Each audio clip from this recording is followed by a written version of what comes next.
communism since the 1960s for young people has been a college phase, right? It's something you're supposed to do for 2 years in college.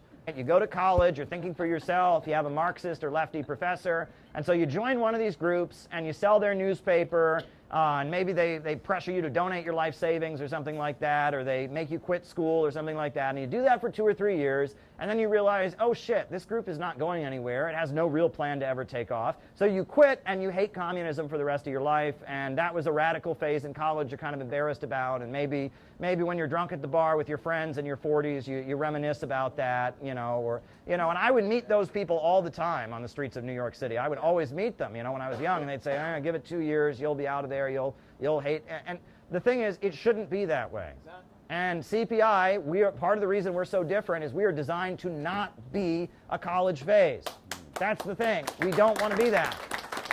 When I first started doing live streams, right, and we're going to hit 1,000 live streams pretty soon, but when I first started, I had already had a joke that I think it shows up in some of the first live streams.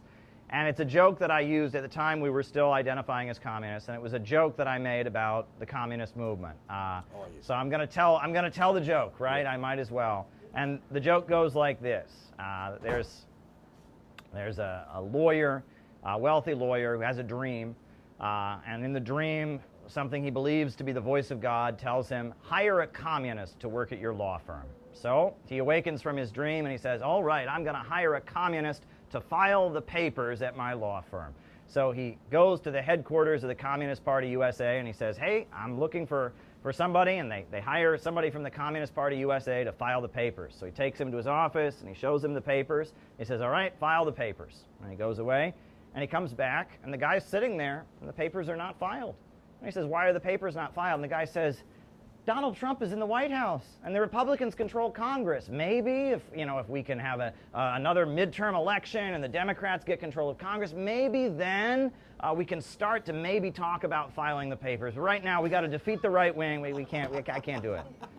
And the guy looks at him and says, okay, this is stupid. So then he goes to Columbia University or some university, sees a couple, a Maoist and a Trotskyite, and he says, all right, these guys look like real communists. They'll file my papers. Takes them to his office, right, and shows them the papers, says, go ahead and file them, goes away, comes back. At the end of the day, they're not there, but some of the papers are missing. And he says, what's going on? And he goes downstairs, and the guys have his papers, and they're trying to sell them to everybody. And they're selling them for $2, get a copy. And he's like, we're trying to sell your. He said, I don't want you to sell my papers.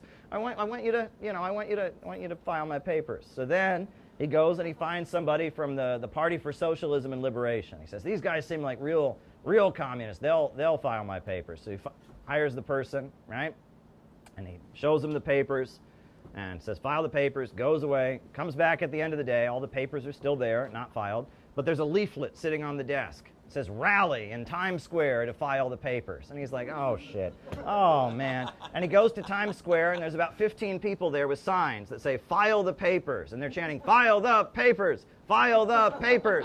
And a Palestine activist gets up and says, the fight to file the papers is also the fight for Palestine. And everyone goes, yay! And he says, and a trans person gets up, the fight of the transgender movement is also the fight to file the papers. And everyone says, yay!